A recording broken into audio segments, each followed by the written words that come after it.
Now on to the current situation. I'll close with that. We got some of the figures, 1,400 Palestinians killed. And it's not just, again, figures and statistics. More than 55 families in their entirety, completely eviscerated, by the way. Families huddled together in their homes, children like my family members running for safety. And thousands maimed and traumatized. More disturbing are accounts we hear of UNRWA schools taking direct hits despite multiple reports to the Israelis of their location being given to the Israeli army. Just as recent as 2 days ago. And of course we heard about the power plant being bombed, which I'm very active on Twitter, and immediately after it was bombed, 24 hours later, the Gaza Twitterverse went silent. Silent.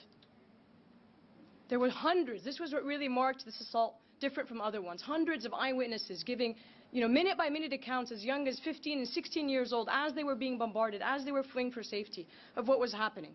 It went silent. So sort of you can draw the connection there. And I'd like to just end with this account from my aunt, Dr. Muna Al-Farra, who is a physician and a women's and human rights activist in Gaza. And she was seeing a couple of young children in this tertiary care clinic being sent from the main hospital, which is flooded. And she gave this account to me in this email yesterday morning. She said, "First, I'll begin with the story of an unnamed child we call number 6. He was around 3 years and I had identifying stickers on his arm saying unknown and number 6. I was shocked. I immediately asked the nurses and ambulance drivers what his name was. I was told no one knew. No one knew. They found him in a mass of destroyed houses. And he was the only survivor of his family. He had a head injury and wounds to other parts of his body. Immediately I asked, doesn't anyone remember where the house was? They said it was in the area where they found him. All the buildings were destroyed and mixed up with one another, and sometimes children are thrown from one area to another, so nobody knew where he lived. Nobody knew.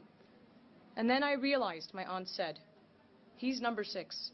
And that means there was 5 other unknown children before him, and many, many more children after him. I stopped asking questions because I needed to do my work. Second is the story of Reem Ahmed, 6 years old.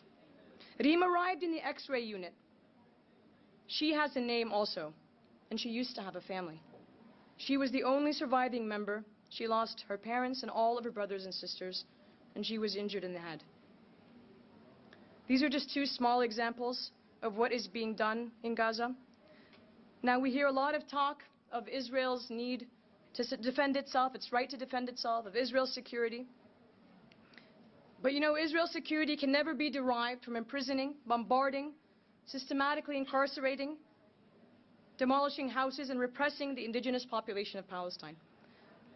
We're talking about Gaza today, but Gaza is just a symbol of the broader Palestinian struggle. It is, in the words of Mahmoud Darwish, a brutal lesson, a pilot project.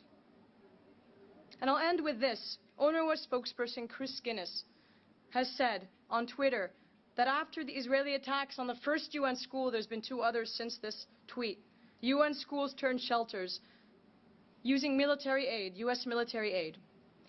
We should all hang our heads in shame, but that from this shame should come justice and dignity, and I should add security, freedom, and accountability for the Palestinian people. Thank you so much.